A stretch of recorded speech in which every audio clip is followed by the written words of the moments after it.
राजस्थान माध्यमिक शिक्षा बोर्ड से इस वक्त की बड़ी खबर सामने आ रही है, जहां नकल के खिलाफ राज्य सरकार की जीरो टॉलरेंस नीति। जोधपुर के ओसिया में पकड़े गए 2 फर्जी परीक्षार्थी दूसरे के स्थान पर दे रहे थे परीक्षा। नागौर में भी एक नकलची पकड़ा गया है और सभी के खिलाफ सख्त कार्रवाई की जा रही है। बोर्ड सचिव कैलाश चंद्र शर्मा ने जानकारी दी है। सीनियर सेकेंडरी परीक्षा का ये पूरा मामला बताया जा रहा है। बड़ी खबर, बड़ी जानकारी, जहां राजस्थान माध्यमिक शिक्षा बोर्ड से बड़ी खबर सामने आ रही है। नकल के खिलाफ राज्य सरकार की जीरो टॉलरेंस नीति जारी है और जोधपुर के ओसिया में पकड़े गए हैं 2 फर्जी परीक्षार्थी। दूसरे के स्थान पर ये परीक्षा इनके द्वारा दी जा रही थी। और इसी खबर पर अधिक जानकारी के लिए मेरे साथ मेरे सहयोगी शुभम भी जुड़ चुके हैं। शुभम, क्या कुछ जानकारी आपके पास पूरे मामले को लेकर?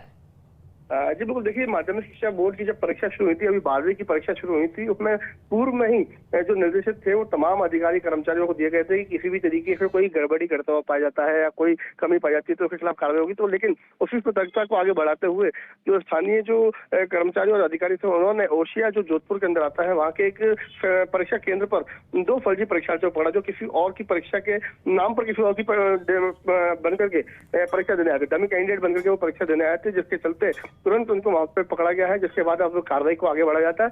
इसी कड़ी के अंदर नागौर के अंदर भी एक परीक्षार्थी को पकड़ा है जो कि इसी तरीके से परीक्षा देते हुए पाया गया था। एक नकल का जो मामला है, नकलची, वो नागौर से पकड़ा गया है। तो 3 मामले इस तरीके से सामने आए और लगातार जो परीक्षाओं के अंदर गड़बड़ी और नकलची गिरोह है उन पर शिकंजा कसा जा रहा है। उसी कड़ी के अंदर पूर्व में ही बोर्ड की परीक्षाओं से पहले तमाम जिलों के समन्वय समितियों से के साथ और तमाम माध्यम डीओ जो थे उनसे संपर्क किया गया था। उनको कड़े निर्देश दिए गए थे कि किसी भी तरीके की कोई लापरवाही नहीं की जाएगी और कोई जो हो सकता है कि कोई भी लीक पोल नहीं किया जाएगा, ताकि किसी भी तरीके से कोई फर्जी परीक्षार्थी परीक्षा न दे जाए। लेकिन उसके बावजूद जो परीक्षार्थी पहुंचे हैं तुरंत पकड़ा गया है। आगे उनके खिलाफ कार्रवाई की जाएगी। लेकिन जो 3 मामले जो सामने आए, जो 2 ओसिया के और 1 नागौर का है, उन तीनों के अंदर अब आगे की कार्रवाई को अमल में लाया जा रहा है। अच्छा शुभम, इन फर्जी परीक्षार्थियों को लेकर कोई जानकारी आपके पास? कहाँ के रहने वाले हैं, क्या करते हैं, क्या पहले भी इस तरह की घटना को अंजाम दिया गया है उनके द्वारा?